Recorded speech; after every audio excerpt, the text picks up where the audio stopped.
Tata power radar पर रहेगा।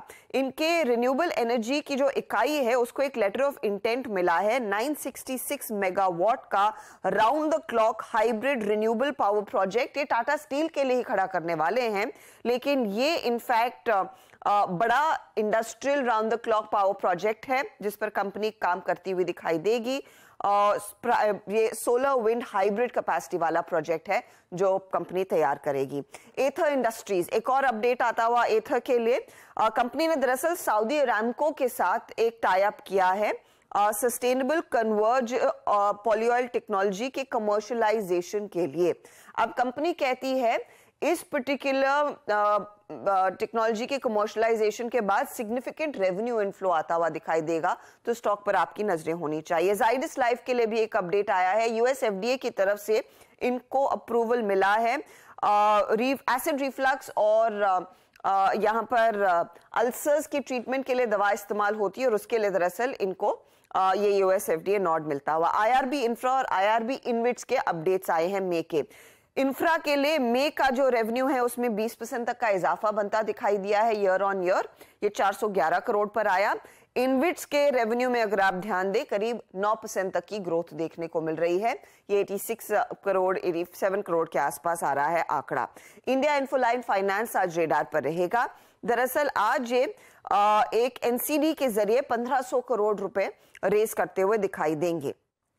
आज खुल रहा है एनसीडी, बेस ऑफर 300 करोड़ का है, ग्रीन शू ऑप्शन यहां पर ओवर सब्सक्रिप्शन के लिए 1200 करोड़, तो बेसिकली 1500 करोड़ रुपए कंपनी रेस करती हुई दिखाई देगी। आज कोशिश करेंगे कंपनी के मैनेजमेंट से भी बात करने की। सीसीएल प्रोडक्ट्स, इन्होंने दरअसल स्वीडन की एक कॉफी रोस्टर ग्रुप है लॉफबर्ग्स, इसके करीब करीब 6 कॉफी ब्रांड्स अक्वायर कर लिए हैं और ये एक्विजिशन नियरली 5.5 करोड़ के आसपास होता हुआ दिखाई दिया है। याद रखिएगा लॉफबर्ग ग्रुप एक पुरानी ग्रुप है, 1906 में दरअसल इसने अपने कारोबार की शुरुआत की थी और ये सबसे बड़े कॉफी रोस्टर्स हैं नॉर्डिक रीजन में, यानी कि स्कैंडिनेवियन कंट्रीज में, तो वो इनफैक्ट प्ले होता हुआ दिखाई देगा सीसीएल के लिए। स्नोमैन लॉजिस्टिक्स के लिए भी एक अपडेट आता हुआ कि गेटवे डिस्ट्रिक्ट पार्क ने दरअसल 14 लाख शेयर खरीदे हैं 43 रुपीज 30 पैसे के भाव पर।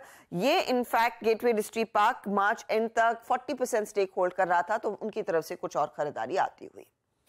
रखिए इन तमाम स्टॉक्स को रडार पे। हिंदुस्तान एरोनॉटिक्स आज फोकस में रहेगा भाई। स्प्लिट आने की कोई जरूरत नहीं थी, ये लॉन्ग जेस्टेशन वाले बिजनेसेस लोग अपने पोर्टफोलियो में होल्ड कर रहे थे। स्प्लिट पता नहीं क्यों करने का मन बना रहा है, लेकिन ठीक है। इस मंथ के एंड में वो बोर्ड मीट जिसमें इस कंपनी का बोर्ड इस शेयर विभाजन पे विचार करेगा।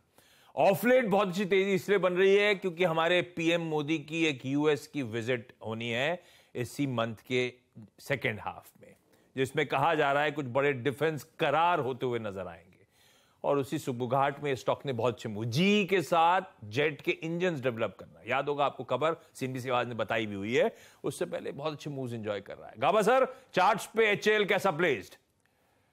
एचएएल का जो टारगेट था मेरे ख्याल से 3500 था, वो अचीव हो चुका, अब भी अच्छा लगता है। फिर next technical target 3000, higher zone देखेंगे एचएएल में। इसमें जब भी कोई डिप्स मिलती है एचएएल में एक बाइंग अपॉर्चुनिटी है। क्या ये 4000 तक जा सकता है? बिल्कुल जा सकता है, रेजिस्टेंस तो है नहीं। इतना है कि टाइम वाइज करेक्शन कभी होता है या प्राइस वाइज करेक्शन होता है या दोनों होते हैं, वो खरीदारी का मौका रहेगा HAL. So it's a buy on dips.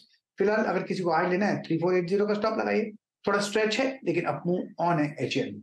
बता दें कि मनी कंट्रोल पर दिए गए विचार एक्सपर्ट्स के अपने निजी विचार होते हैं। वेबसाइट या मैनेजमेंट इसके लिए उत्तरदायी नहीं है।